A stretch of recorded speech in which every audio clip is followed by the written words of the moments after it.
تفضلي ارتاحي على الكرسي، لا تواخذينا لو انه مو من مقدارك. ان شاء الله ربي بيريح بالك. الله يحفظك. الله يسلمك، كل محلاتكم بركه. اخ ما صدقت انت قلتي لي ارتاحي وقعدت على الكرسي حتى ارتاح. والله الحق معك يا اختي، انا هيك صار في عم نوال، وقت كنت دايره لحتى اخطب لابني فقفلت رجلي وانا دايره من بيت شقاع لبيت رقاع لبيت طيب الله افراحكم. وانا مثل حكايتي، الي 3 اشهر وانا عم دور عاره وعرعاره و10 بيوت بالحاره.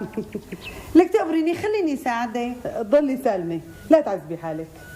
لا والله لازم ساعدك، بكره بدنا نصير اهل ورايب يعني. والله ما بتعذبي حالك. عذابك راحة تقفشيني. اخ يا اختي، اللي بدور لحتى يخطب بيحتار. الحكي بيناتنا، انا عم ادور وفتش على جماعه من سيمتنا وقدرنا، والحكي بيناتنا المثل بيقول كل دن ياخذ من دنه. ايه والله. وكمان يلي مثلنا تعوا لعنا. والله يا اختي بدك تطولي بالك كثير وتتأني.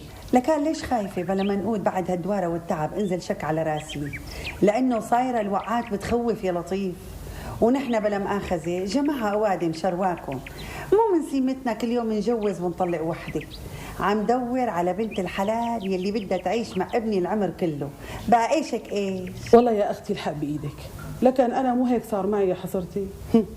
بعد ما درت وتغلبت وخطبت 6 اشهر نزلت شك على راسي مثل ما تفضلتي.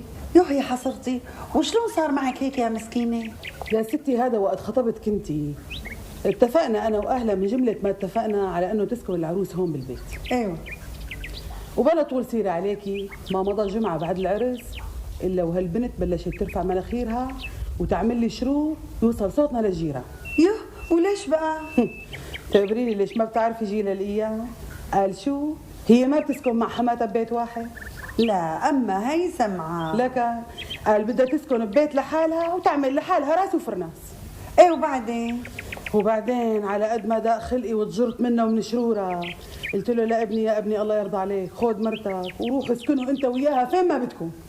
دخلك وابنك سمع كلمتها؟ لك انت تقبريني لك. لكن شو بدي احكي لك، لو تشوفي ابني مالك قلب ترجميه بورده.